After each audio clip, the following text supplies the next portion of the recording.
Breaking news from Vatican City, Pope Leo has finally spoken out about the traditional Latin Mass. Big news is coming out of Rome. Pope Leo has officially broken his silence on the debate over the traditional Latin Mass. For the first time, he has taken a clear step into the discussion. At the same moment, Archbishop Viganò released a powerful open letter directed at the Pope, a passionate appeal in defense of what he sees as the heart of the Catholic faith. While this is happening, the influence of Pope Francis's pastoral legacy is still being felt. One example is the introduction of a new liturgical form called the Mayan-style Mass for Creation. This unusual development has raised many questions within the Church. To understand where all of this may lead, make sure to stay with us until the end. In recent months, communities that follow the traditional Latin Mass have faced growing restrictions across the world, from Texas to Charlotte to Detroit.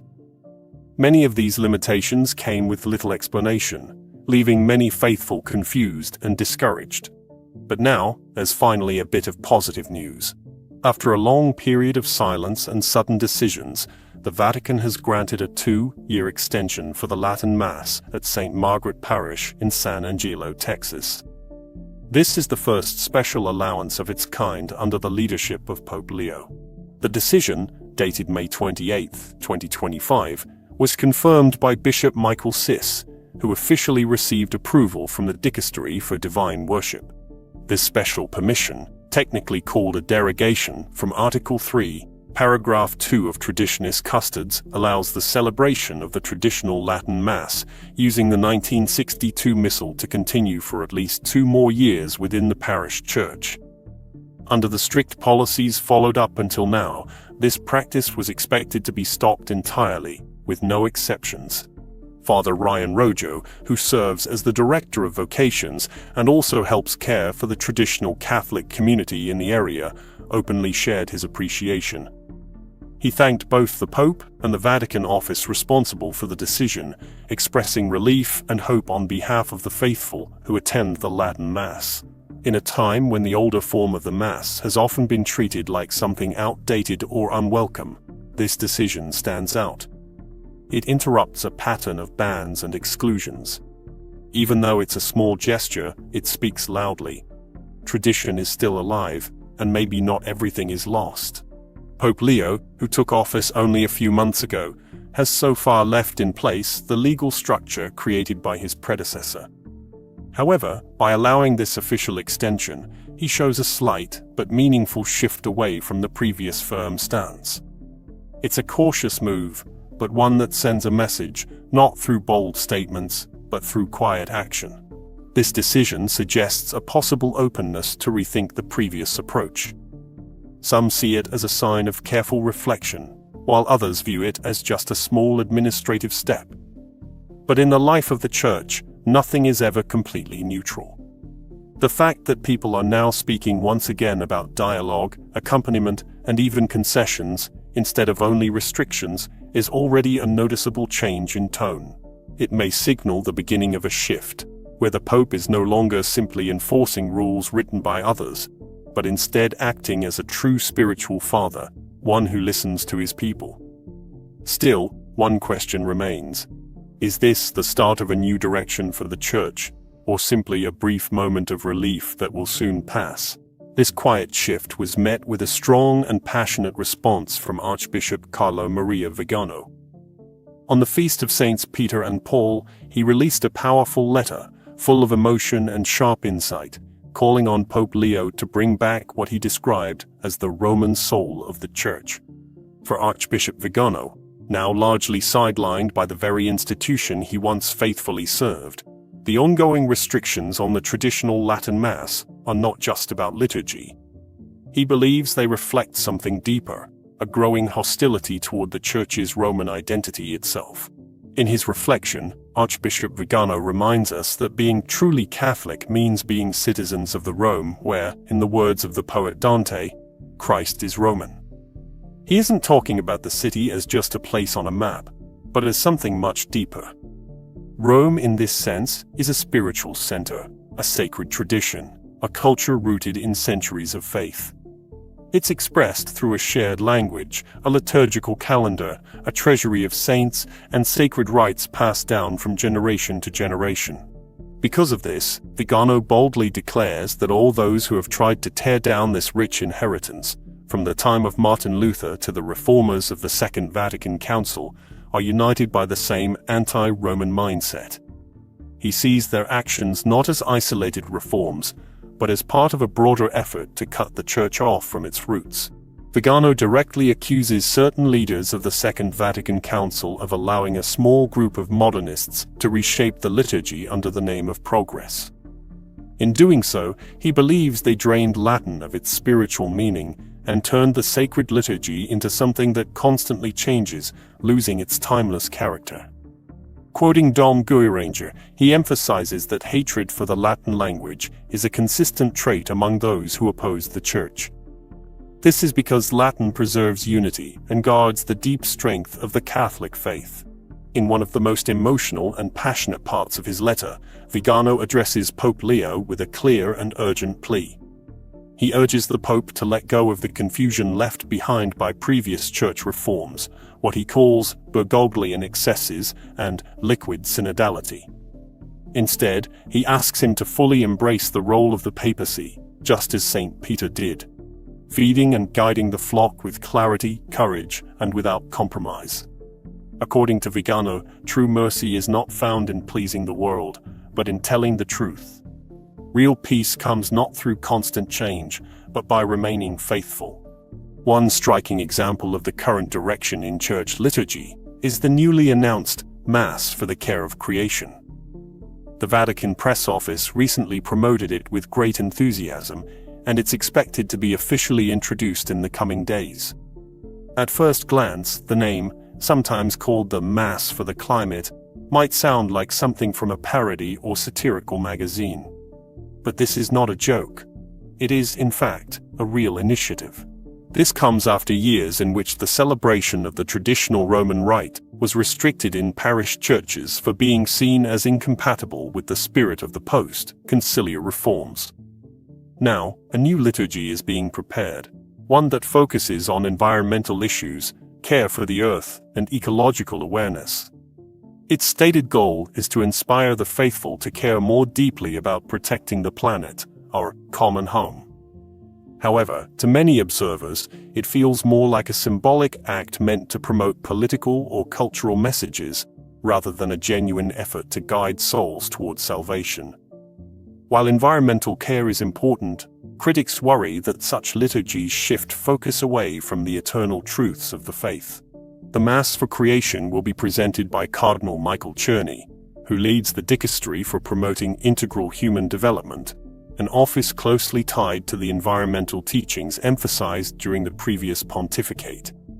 He will be joined by Monsignor Vittorio Viola, who is known for his outspoken criticism of the traditional Latin Mass. According to multiple credible sources, Monsignor Viola even authored a document that aimed to fully ban the ancient Roman rite. He is also said to wear the episcopal ring of Archbishop Annibale Bugnini, the architect behind the sweeping liturgical changes that followed the Second Vatican Council. The situation has led to what many see as a strange and troubling paradox. In today's Church, it appears easier to receive approval for an ecologically themed green Mass than to simply continue the Mass that formed generations of saints. Amazonian-style liturgies, Mayan-inspired rites, and now the Mass for Creation all seem to be welcomed, discussed, and celebrated. Meanwhile, the timeless Mass of St. Pius V, shared by saints, martyrs, and faithful for centuries, must rely on rare exceptions and temporary permissions just to survive. It raises a serious question. Why is every modern sensibility given room in the liturgy, except the one that shaped the Catholic faith for centuries? Pope Leo now finds himself at a crucial crossroads. The path he chooses from here could shape the future of the Church in a lasting way. He can follow the uncertain and often confusing approach of his predecessor, offering small concessions while avoiding real change, or he can take a bold step and mark a true turning point. He has the chance to restore the Church's liturgical and doctrinal identity, bringing back what many believe has been pushed aside for too long. The recent extension for the traditional Latin Mass is certainly a positive sign, but by itself it falls short. It offers hope, yes, but not yet a full solution. Tradition should not be treated as something that requires temporary approval. It is not a favor to be granted. It is part of the Church's foundation, something that must be honored and given its rightful place once again. And time is of the essence. The moment for deciding is now. The Church cannot wait forever. The faithful are watching, praying, and hoping for clarity. The choice is in the Pope's hands, whether to simply maintain the status quo or to lead with courage and conviction toward renewal rooted in truth. In many ways, the question of the liturgy is no longer just about the Mass. It has become a reflection of a deeper spiritual battle within the Church, a struggle between continuity and change, between timeless truth and modern adaptation. And this struggle is not new. It echoes through history whenever the Church finds herself at a turning point, called once again to choose between pleasing the world or remaining faithful to what she has always been. The traditional Latin Mass, often simply called the Mass of the Ages, carries more than just older words and gestures. For countless Catholics, it is a living link to their ancestors, to the saints, and to centuries of unbroken worship. It offers silence, reverence, mystery, elements many feel have been lost in the modern liturgical experience. And for those who have rediscovered it, the beauty of this form of worship is not just in its aesthetics, but in its ability to lift the heart and soul toward God in a profound and unshakable way. But in recent years, this form of the Mass has often been treated not as a treasure, but as a threat. Many faithful have been left confused by the harsh tone and restrictive measures aimed at those who simply wish to worship as their grandparents once did. Parish communities have been disbanded, priests have been reassigned, and the sense of belonging, of finding one's spiritual home in the Latin Mass, has too often been met with suspicion or silence from above. This tension has created a painful divide, a wound in the life of the Church that has yet to be healed. And now, into this moment steps Pope Leo. His decision to allow a limited extension is being closely watched, not just by traditional Catholics, but by the entire Church. For many, it's more than a policy choice, it's a signal. A sign of whether this new papacy will continue the trajectory of liturgical restriction or open a new chapter of understanding, dialogue, and unity. The Pope does not need to undo the Church's reforms. He does not need to declare sweeping reversals or ignite division. What he needs to do is simple, but powerful. He can acknowledge that there is room in the Church for her own traditions, that the desire for the sacred, the reverent, and the eternal is not a threat, but a gift. In fact, the revival of traditional worship has not been fueled by anger or rebellion. It has been led, in many cases, by young people, young priests, and young families. Those who were born long after the reforms of the Second Vatican Council are now choosing, freely and joyfully, to return to the older rites, not out of nostalgia, but because they found something there that speaks deeply to their hearts. This quiet movement is growing not through politics, but through prayer. Not by force, but by faith. And this is what makes it so powerful. Because in a world that is loud, fast, and constantly changing, the Latin Mass offers something rare: stillness. In a time of confusion, it offers clarity. In a culture that chases trends, it remains rooted. And in an age that often forgets the sacred, it remembers. Of course, the Latin Mass is not the only path to holiness. The Church has always allowed for diversity in her liturgical expressions. But what is being asked now is simply this: can there be space for both? Can unity be built not by flattening differences, but by embracing the richness of the Church's full inheritance? This is the vision that many are praying Pope Leo will embrace. A vision not of division, but of integration. Not of suppression, but of harmony. And the moment to act is now. Because the Church is at a crossroads, not just liturgically, but spiritually. Around the world, we see signs of decline. Empty pews, vocations in crisis, Young people walking away not because the faith is too hard, but because it seems too shallow. What they long for is not entertainment, but truth. Not comfort, but conviction. And when they find the Latin Mass, many discover for the first time a sense of awe. They encounter the mystery of the Eucharist in a way that feels untouched by time. They experience a church that still whispers eternity. If the church is to grow again, not just in numbers, but in depth, she must draw from the deep wells of her tradition. Not as a rejection of the present, but as a foundation for the future. This is what is at stake. And this is why the question of the Latin Mass matters. Not because it is about preference or politics, but because it is about identity.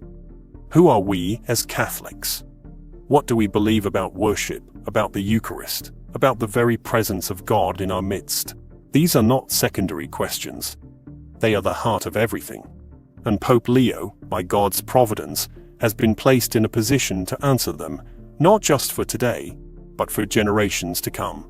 He can be the Pope who listened, the Pope who restored peace, the Pope who embraced both the new and the old, not by compromising the truth, but by affirming that truth is big enough to hold them both. Or he can let this moment pass. Let the opportunity slip away. The world is watching. The faithful are praying. Heaven is listening. And the time is now. At this moment in history, when so many voices speak, so many changes swirl, and so many hearts are searching, the Church does not need another program. She does not need another slogan or strategy. She needs clarity. She needs courage. And above all, she needs holiness. Whether you attend the Latin Mass or the Novus Ordo, whether you kneel in silence or sing with joy, what unites us is greater than what divides us. We are one church, with one Lord and one mission: to seek God with all our hearts and to follow the truth wherever it leads. And so we pray for Pope Leo, that he may lead with wisdom, humility, and the strength of a true shepherd. We pray for our bishops and priests, that they may listen with open hearts and protect what is sacred. We pray for the faithful around the world, especially those who feel forgotten, silenced, or pushed to the margins. Do not lose heart. History shows us that the Church is always renewed through the fire of love and the power of grace. Even in times of confusion, God is working. Even when doors close, He opens windows of light. If you feel called, return to prayer. Rediscover the treasures of the faith. Hold fast to what is true, what is beautiful, and what is eternal. For in the end, it is not about liturgy alone, it is about the soul. And every soul matters to God. Thank you for watching. If this message spoke to your heart, please consider sharing it with someone who needs encouragement. Subscribe for more content on faith, tradition, and the future of the Church. And as always, may God bless you, and may He guide His Church safely through the storm.